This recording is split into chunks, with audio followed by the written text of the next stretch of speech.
I want to bring you some breaking news out of British Columbia this hour. Researchers have discovered what they say are dozens of unmarked graves at a former residential school. They were located on or near St. Augustine's residential school and on the Sunshine Coast. These areas were searched under the guidance and direction of survivors.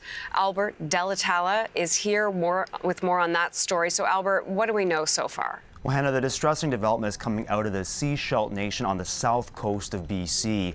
Its chief says an extensive search has detected 40 potential unmarked graves of children. We have to say we don't know what evidence they have yet of physical remains or that they are children, but this is a developing story, and we're working to get more of that information as soon as we can. The First Nation says the investigation took several years involving survivors' documents, historical events, and ground-penetrating radar, looking at the former grounds and surrounding areas of the St. Augustine Residential School, which operated from 1904 to 1975. It says the findings indicate shallow graves, only large enough for young bodies to lie in a fetal position. It says it has heard accounts that children attending the institution were not just from the Sechelt Nation, but from 51 other First Nations that also know of missing children. Here's a clip from the chief on why these children may have been sent from other communities to the school.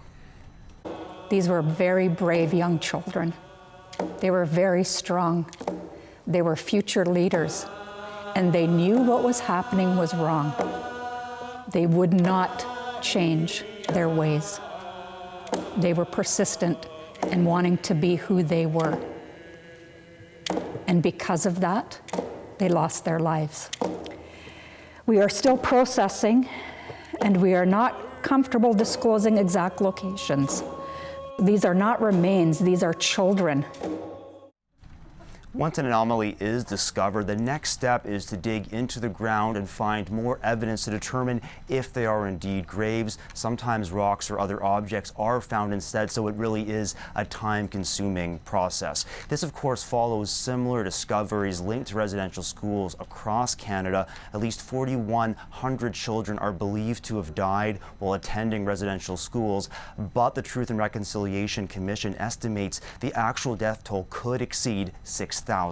These developments can, of course, be distressing, so a 24-hour crisis line is available for anyone who needs it. Once again, the Shíshálh Nation says it has detected 40 potential unmarked graves. That evidence not confirmed by CBC News. The investigation into those sites continues. Hannah.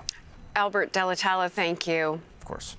And as Albert just mentioned, there are emotional and crisis referral services available for anyone affected by the lingering effects of residential schools and by these latest reports. Here's a number. It's a National Indian Residential School Crisis Line, available 24 hours, 7 days a week. It's 1-866-925-4419.